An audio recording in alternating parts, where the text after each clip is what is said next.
Madoff had a very expensive-looking office in Midtown Manhattan in a building called the Lipstick Building on 53rd and 3rd Avenue.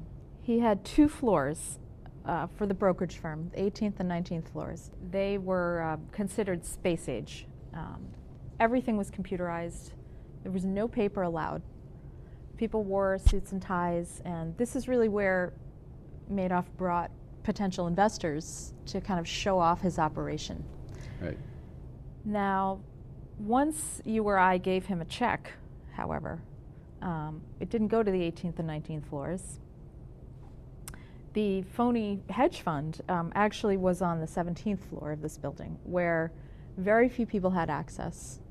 The 17th floor was populated by chiefly Frank DiPascali, who was Bernie Madoff's, I call him a henchman, essentially.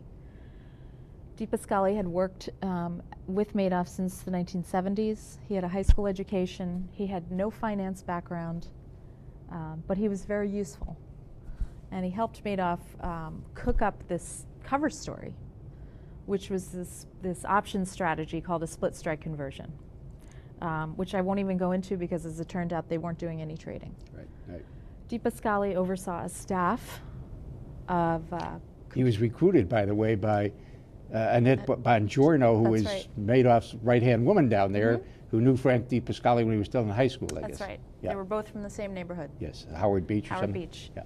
The staff, similarly, had very little finance background. Many of them were just clerical workers. And essentially what would happen was this.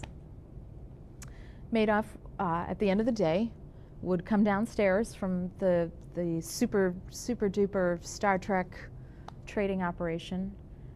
He would go downstairs. He and Frank DiPascali would take the closing prices from top stocks, Intel, Apple, GE, punch them into an old IBM AS400 computer, an old dinosaur. They would create a spreadsheet which showed phony gains, and then that would flow down to all their different customer accounts.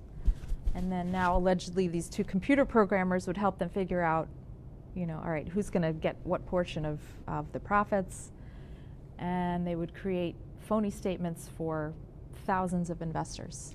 Before I invested in Madoff in 1995, for some reason, Frank DiPascali agreed to talk to me. So I was up in their offices on the 18th and 19th floor for about 15 minutes, madly scribbling, taking notes, which I managed to figure out later that day, and I typed it up. And so I knew about the split strike conversion strategy, which made sense to a layman like me. Yep. And strangely enough, DiPascali said, well, I'll show you the trading floor, which they did to everybody because it was very impressive. It was really shockingly impressive. It was top of the line. It really was. And you see all these, you saw 25 or 30 people in their 20s sitting there at the computers, obviously making $1 million a year each back in 1995. He said, oh my goodness. But you know what was so strange? That 2 things. First, that DiPascali agreed to see me and a friend. And secondly, he said, oh, well, our offices are downstairs, but we don't go down there. Yeah, he actually mentioned that to me. I can remember it. It's not in my notes, but I never forgot it. Now, that was apparently a mess, the way you described. The London office, the window shades, everything's black and white. You dare not have the wrong color pen. Yes. And this, what Madoff gets on had the an 17th obsession. floor? A complete mess. It was really the 2 worlds of Bernie Madoff. One was legitimate, it was orderly, seemingly above board, totally transparent, and it had to be because Madoff's brokerage firm was trading stocks that everybody else on Wall Street was trading, and everyone knew what the price was. Yeah. On the 17th floor, it was where money went to vanish. This excerpt is brought to you by the Massachusetts School of Law, the leader of reform in legal education and a leader in multimedia education for the public. To view the full interview and for a full listing of MSL's programs, log on to mslaw.edu.